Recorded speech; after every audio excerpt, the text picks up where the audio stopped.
I tell people I'm a positive psychologist, they often think the word positive refers to me as a person, as in it's an adjective for me as a person. In fact, it turns out that that's not true.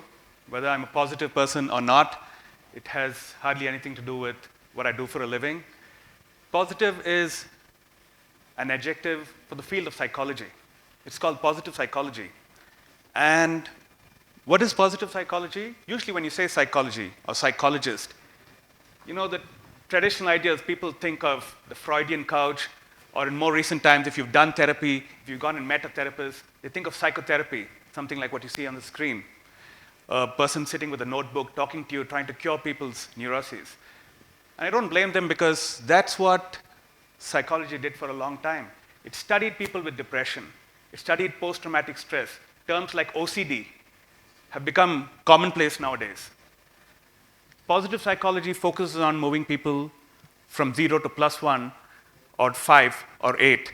You know, it's like having a headache, or I don't know, maybe with this audience I should say, it's like having a hangover. You know, when the hangover goes away, of course you feel relief. But it's not like you're feeling ecstatic. It's not like you're feeling so amazing or out of the world, or you're feeling passionate.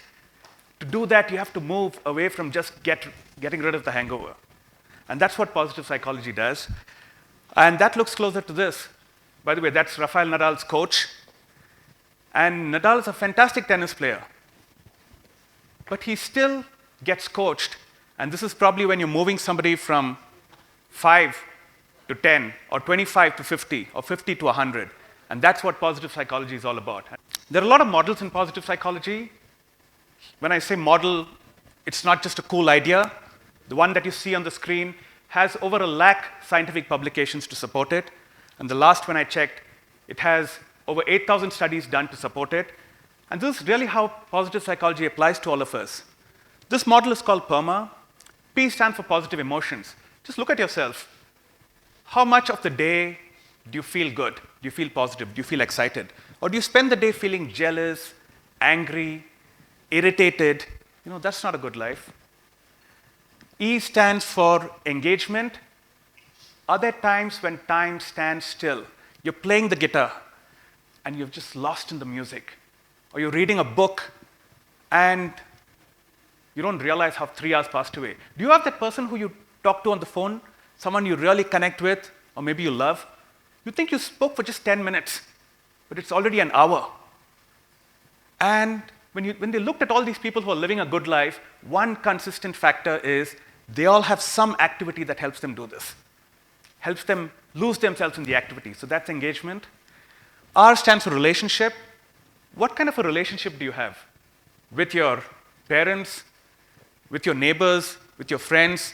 You know, as cliched as it is, the quality of your life is the quality of your relationships. If you have lousy relationships, then it's going to take a toll on some aspect of your life.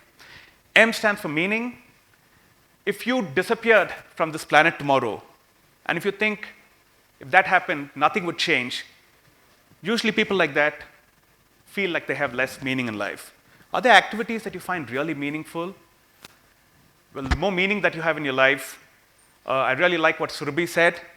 She said she accepted it, and suddenly everything became meaningful, and now she's giving TED Talks. And A stands for accomplishment. It could be material accomplishment. It could be something related to work success. But it's also something like mastery. You know, I've never run a marathon. When I speak to people who finished a marathon, as tough as it is, it felt awesome in the end. There is a sense out there that positive psychology is something positive, and it discards the suffering or the bad things in life or hard work. Well, that's certainly not the case. In fact, positive psychology takes into consideration the hard work. So this is just one example. And a lot of times when I meet leadership clients who I coach, even before they call me, even before they say hello or have that first conversation, I can take a bet that what they say will fall under one of these categories. They're either trying to achieve something, or they're trying to improve their relationships, or they're just trying to feel better and experience positive emotions. You know, I did a search yesterday on Google just to look at the two usual suspects. Most people are after either success or they're after happiness. And I want to point this out. These are ways to be happy. just look at something like, look at number 5. How do you really do that? Imagine I've done something in the past which I'm really ashamed of, and I'm not really proud of having done that. And it says, forgive yourself for your past. How do you really do that? What should I do in order to forgive myself for the past? And this is what came up when I searched for success. There are quite a few things here, but I think the first one is the smartest. Don't check your cell phone, at least it's a specific action. When you get onto a flight, people tell you to put your mobile phones off. To a large extent, people understand what that means. But to tell somebody, look amazing every day, it's something that's a great idea. But how do you actually do that? And that's something I want to deep dive into. Try this out. Imagine you have a problem. You're going and talking to somebody about it, and you're just telling them your problem. And they tell you, don't worry. It's going to be okay, don't worry. Now you listen to this, and of course you want to do it. The reason I'm talking to you is because I'm worried. And somebody's telling me, don't worry. I want you to just scan this QR. I'm going to just step out of the way and answer the question of what you're going to do to not worry. Thank you. Thanks for your responses. So as you see, even when you tell somebody not to worry, you have answers which are kind of abstract. And in sports psychology, these are called inert statements. When athletes playing, you say, focus. They want to focus, but how do you do that? And you've got to tell them what to do. And let me go back and answer my own question.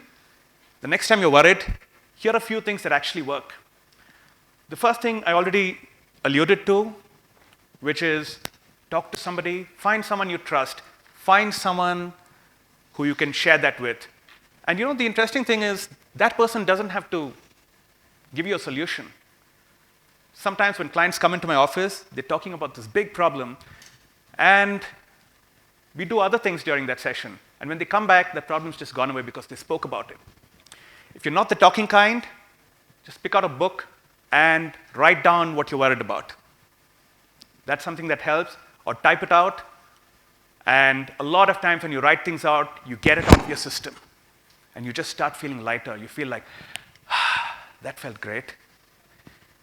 If both these don't make sense, try walking. I wrote an article a couple of weeks ago called Walk in Silence. When you're walking, try not to be on the phone. Try not to listen to podcasts. Don't even listen to music. Just walk in silence. There's something about walking in silence which allows an idea to come out, and you process it, and then it goes away. Allows the next idea to come out, you process it, and it goes away. So try walking in silence. It always helps. And finally, if all this seems like too much hard work, at least try this. It's really simple. The modern-day philosopher Alain de Botton speaks about this. Stare out of an open window. And I've seen this happen a lot of times. When we take a break during a leadership coaching session, I have a window in my office.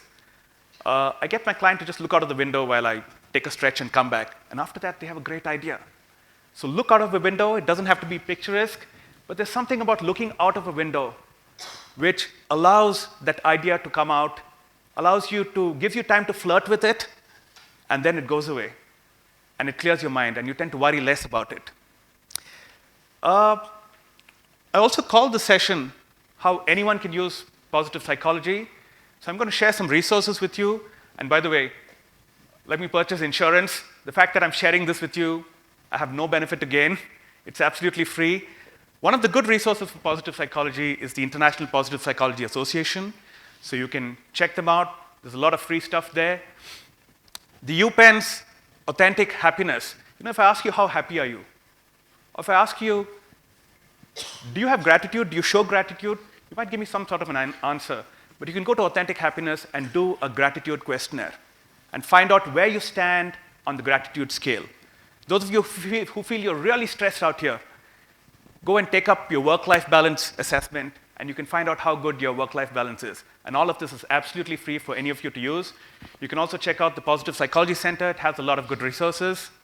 If you want to read the science behind it, you can go to the Greater Good Science Center from UC Berkeley. But my idea of being here and talking to you is not to just give you something ready-made which you can pick and use.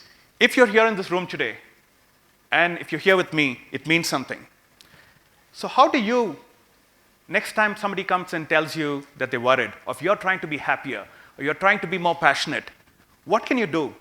The first thing for you to keep in mind is to make sure that that thing is not abstract, that it's an action, as in it's something doable. Telling somebody relax hardly helps because, like I said, inert statements, these are what I call hopeful statements. You're hoping that person knows how to relax and goes ahead and does it. It has to be an action. Can all of you try this with me? Just raise your right hand. No, actually do it. Put your right hand up. Yeah, just look around the room. This is what action looks like. Most people understand what that means and are pretty much doing the same thing. Okay? And when I say, is it doable, it doesn't mean is it manageable. Is it something that you can do? Raising your right hand is easy.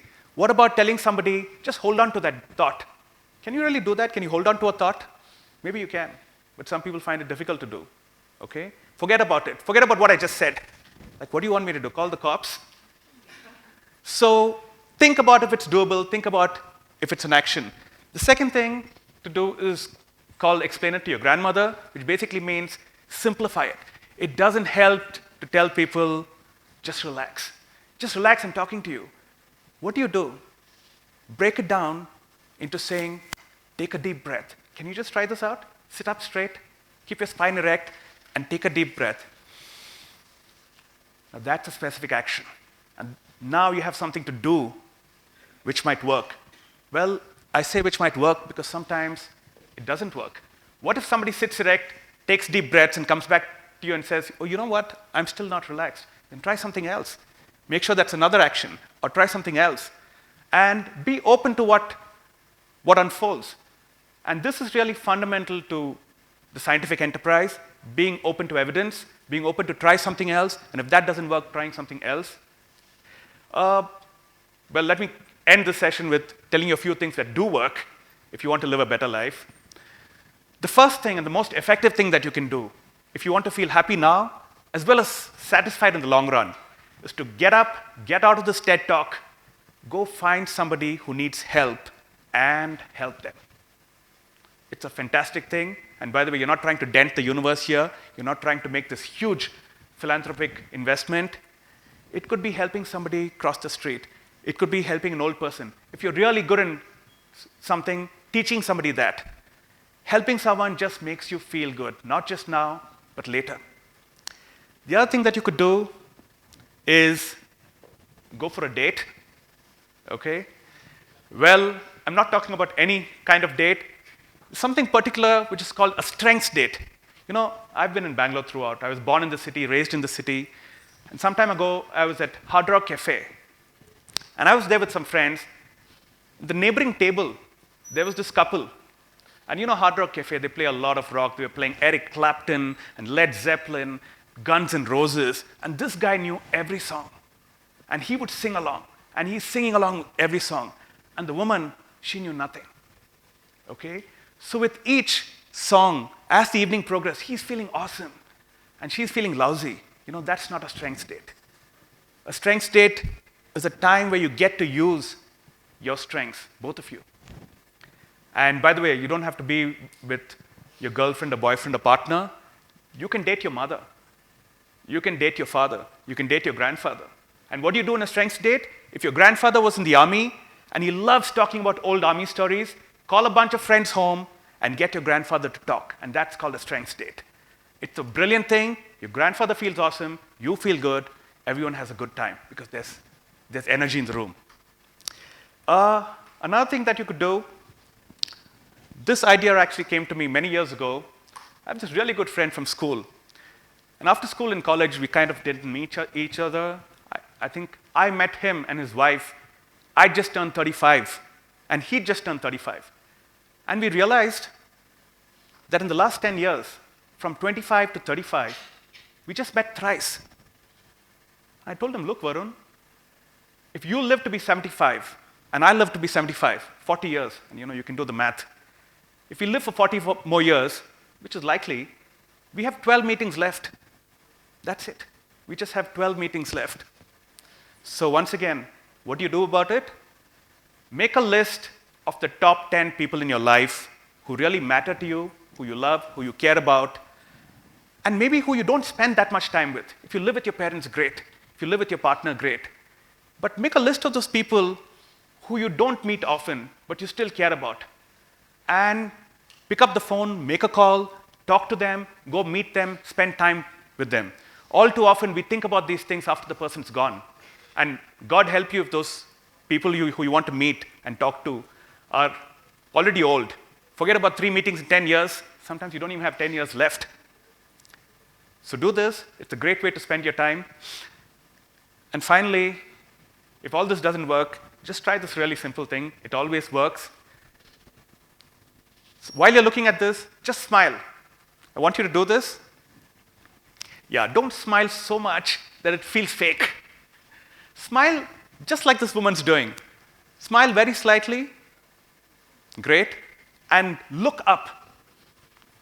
Let your eyeballs be slightly on the horizon above. You know, looking up is really important. When people feel depressed, they look down. When they made a mistake, they look down. They're feeling awkward, they look down. When we look up, we feel better. Things are looking up now. The person's going to go up in life. This up-down orientation is sort of hardwired in our system. So just smile, keep smiling, and look up. After a while of doing this, you're going to start feeling better. Because your body doesn't, or your brain doesn't realize that you're doing this for no reason. Just keep smiling, and keep looking up, and keep feeling better. Thank you very much.